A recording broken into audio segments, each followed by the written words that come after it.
भाइयों और बहनों, आज जो ऑडियो आप सुन रहे हैं उसके पीछे केवल एक ही उद्देश्य है। हर आत्मा जागे और अपने परमपिता को पहचाने, जिसे हम प्यार से भोले बाबा कहते हैं, जो पिताओं के पिता, पतियों के पति और हम सभी आत्माओं के परमपिता हैं। वह परमात्मा शिव हैं। हो सकता है आज आपने यह ऑडियो संयोग से सुना हो, लेकिन आध्यात्मिक दृष्टि से देखें तो हमारे जीवन में बहुत सी बातें संकेत बनकर आती हैं। हम जो सोचते हैं, जो चाहते हैं, जब सच्चे मन से किसी चीज की तलाश करते हैं, तो परमात्मा किसी न किसी माध्यम से हमें रास्ता दिखाते हैं। आज बस 2 मिनट अपने लिए रुकिए। अपने मन के शोर से थोड़ा बाहर आइए और अपने आप से पूछिए, मुझे वास्तव में चाहिए क्या? आज हमारी आत्मा संसार में बहुत कुछ खोज रही है। कोई धन चाहता है, कोई सम्मान, कोई रिश्तों में प्रेम चाहता है, कोई सफलता चाहता है, कोई सुख सुविधा चाहता है। हम परमात्मा की तलाश में भी कभी कभी इसी भावना से जाते हैं कि भगवान हमारी इच्छाएं पूरी कर दें। लेकिन एक दिन अपने अंदर से यह आवाज आनी चाहिए, परमात्मा, मुझे बस आप चाहिए और कुछ नहीं चाहिए। क्या हमारे भीतर परमात्मा के लिए इतनी तड़प है? हम संसार के दुखों के कारण रोते हैं, लेकिन क्या कभी हमारी आंखों से आंसू इसलिए निकले कि मैं अपने परमपिता से दूर हो गया हूं? याद रखिए, संसार के दुखों के कारण निकले आंसू मन को और भारी कर सकते हैं। कभी उनमें ईर्ष्या आती है, कभी नफरत, कभी अभिमान और कभी शिकायत। लेकिन परमात्मा से मिलने की तड़प में निकले आंसू आत्मा को भीतर से स्वच्छ करते हैं। आज बहुत से लोग कहते हैं, मेरे पास समय नहीं है, घर की जिम्मेदारियां हैं, परिवार संभालना है, अभी हमारी उम्र ही क्या है, आध्यात्मिक ज्ञान बाद में ले लेंगे, अभी तो जीवन जीने का समय है। लेकिन जरा सोचिए, क्या हमें पता है हमारे पास कितना समय है? हम कहते हैं कल से करेंगे, लेकिन क्या हमें अपना कल मालूम है? यही मन की चालाकी है। मन को बाहरी दुनिया की बातें चाहिए। मन चाहता है कि हम कभी बीती हुई बातों में उलझे रहें, कभी भविष्य की चिंता करें, कभी अपनी इच्छाओं में उलझे रहें और कभी अपने दुखों को बार बार याद करते रहें।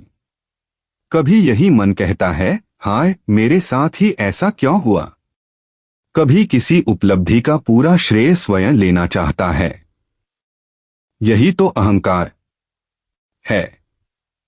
हम भूल जाते हैं कि यह शरीर, ये रिश्ते, ये साधन, ये धन संपत्ति कुछ भी हमारे साथ जाने वाला नहीं है। फिर भी पूरा जीवन इन्हीं चीजों को इकट्ठा करने में हमारी ऊर्जा निकल जाती है। एक राजा की कहानी। एक राजा था। उसके पास धन था, राजमहल था, सेवक थे, सुख सुविधाओं की कोई कमी नहीं थी। लेकिन जीवन के अंतिम समय में वह गंभीर बीमारी से पीड़ित हो गया। अब वही राजमहल उसे अच्छा नहीं लगता था। न धन अच्छा लगता था, न सुख सुविधाएं। उसके मन में केवल एक ही बात चलती थी, मैं राजा होकर भी इस बीमारी के सामने हार गया। शरीर का दर्द था, मन का दर्द था और भीतर एक गहरा अकेलापन था। जिस पीड़ा को वह स्वयं अनुभव कर रहा था, उसे कोई दूसरा पूरी तरह भोग नहीं सकता था। अंततः उसे उसी दुख, दर्द, चिंता और अकेलेपन की अवस्था में शरीर छोड़ना पड़ा।